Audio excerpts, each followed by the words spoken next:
nagbitbit na sa ko diri og dollars. Mo ni ang atong mga collections diri sa cacao. This is ready for sangagon ni siyang proseso daning cacao mga kabro. Ibuwad ni pero kuwang pa ni siya og uga ato paning dugangan si mag-unuwan diri sa Altam Farm karong panahon na.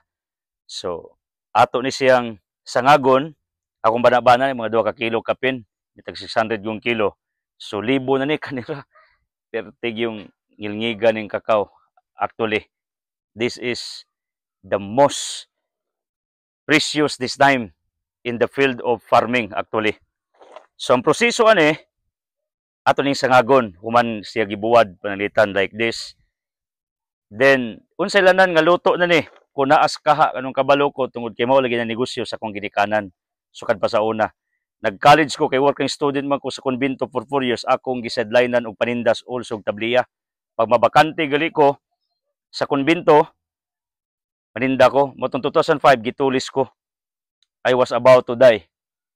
Kanang gitiunan ko ba og something na diin suko pusmita gato kung i-clarify unsay nahitabo nako kay very strict karon ang Facebook actually.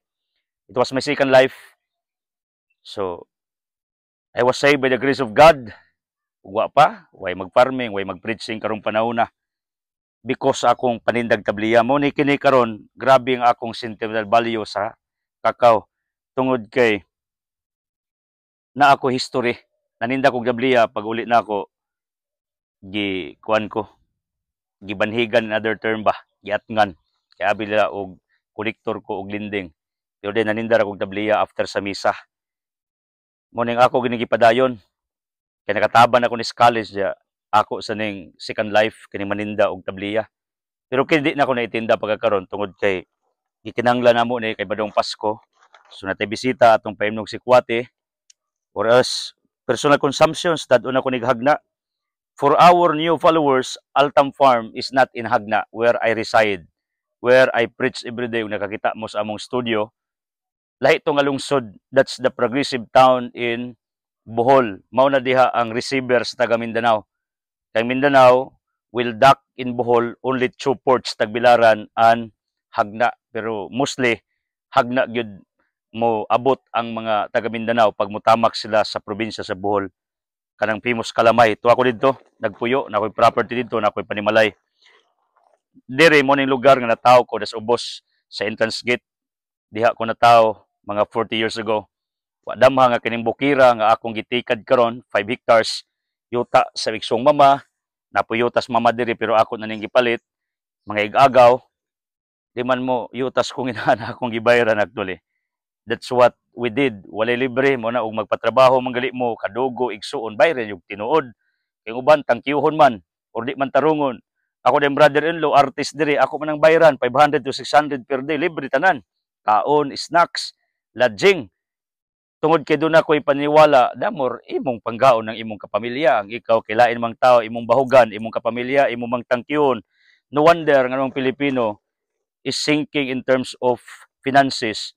Tungod kay lahi og practice ang atong mga Pilipino, hilig tag thank you. Di ato tanong og sweldo tungod kay atong kadugo or kapamilya. Ako, as Angel Carangclusas, I'm not doing that. Silang tura, ako man mga kadugo, silang Gerardo, lang Binjo, mga trabahante nako and the rest of the on-call here at the farm. I pay them 500 ni ila per day. Apil snacks, naapay snacks, ug naikaon diri, na mga guest diri, makatips pa na sila, niya pakanon pa. Ug na mga occasions diri, ingana kadako ang atong rates sa atong mga trabahante tungod kay na mas pamilya, na mas gibuhi. Chinese, pag naiigsuon nilang Chinese magnegosyo, di gid sila magpalibre. Di pud sila mag-thank you. Bayaran pa, pakapinan pa.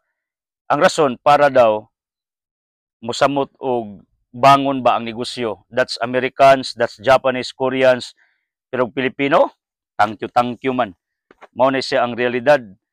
Ang ako rang point goes this way, karon tag na ako mo gipakita diri tungod kay duna koy sentimental value ani ba? Na koy history actually sa cacao. Yeah, ako ra mong gitagaag tips nga ang ilanan dining uga na kaning gahi na. Wa na siya mga lanot-lanot. Dahil nangutanan ako, Tors, insla, og di mi muhamoy, what shall we do sa kakao nga bag-ong harvest? Ang inyong imuon, ibanlot nagtubig, ihumol og tubig ba niya, kumot-kumuton. Hangtod mga kuha na siyang mga unod-unod. Kay di pud maayog if apil mo buwad, mupilit man to. So ang pinakadabis banlutan siya or else ipato nimo after sa screen or ibuwad nimo, depende na nimo. Then inigsangag, ilanan nga luto na, inig pakpak nimo, inig piso nimo, muligti. Mga kuha ang iyang pakpak. Ang pakpak sa kakao is good for the coconuts. Amo na naprobahan. Tungod kay ang coconut ganahan og sodium kanang parat or abo. Asin, ganahan kay ng coconut ana. So grabe ang epekto also sa iyang pakpak ani gikan sa kawa. So inig piso nimo ani, muligti, luto na na. Iniguman, unsa may proseso ng mamaaning kakao? Sa una ilang lubkon sa lusong or katong sa sako ba, dukdukon nila, niguman taphan. Mo na ilang proseso. Inigumagtahop, naamang ko'y galingan nga napalit na ako when I was single. Kaya mo, lagi akong business, katubang nag-college ko. Year 2000. Ang naitabo, still buhi pa ng maong makida, silang mama akong ipagamit. Sila na mo'y nag-atiman. Karon buhi pa, 20 years after. Adto ni isod, sigtudjok, hantod mapino. Pag dagko o truhon na sad, hantod mapino. Iniguman, paugon sa na siya gamay. Kana bitaw mura kag magduwa bitaw og clay, kanang magpura-purma kag tao, kidanglan kay gahi siya. Di kayo humok, di pud kay gahi para mahulma. So ang among hulmahan lingin. Iniguman, ibutang sa lamisa. Naman ay hulmahan yun nga baligya sa merkado, butangan tog mantil, mura baghapinan, aron igtuklo itong iyang hulmahan, ditso na sa lamisa, nakalinya. Nya og mauga na to, after how many hours, pakpako na po itong mantil, nga gipurmaglingin, gipasibo atong sudlanan, nga murag ingani, then iripak na, then ibaligya. So ingana ang proseso sa kakao actually. Kita nagtigom-tigom tani for our personal consumptions ra. Pero nga ako yung dream mananom kog daghang kakao. Na po koy daghang kakao diri nga akong gipatanom. So na ako'y gipang patanom, na ako'y gibaging, unya na apo ko diri gibinhi, na apo ko diri gigama nato nga sikwatihon like this. So ingana ra siguro kinabuhi mga kabro, kana bang mamili ka sa unsay pinaka the best nga crops or fruit trees nga imong isakripisyong imong panahon, imong kwarta, kay worth it man sad. Pero gani na may giingon, some people are not successful because of wrong targets. Maayo mo tira pero wrong targets man. What is meant by wrong target? Energy la, panawla, kwarta, tuwa dito pero di mao. Like, na-scam ang dagang mga tao tungod kay was na kabalo what to do with their finances. So kung mag-invest kag kakao, like the others, daganang ning comment sa kuha, ni chat sa comments la brother, nainganyo mi, mananom mi kakao. In fact, ang uban, nangita, nagbinhi, pero na ako'y binhi diri, ako manig-reserve sa Hulga Pharmacy. Mga supporters na ako sagna sa itong ministeryo sa TV o radyo. Pero wa tay baligya for the public.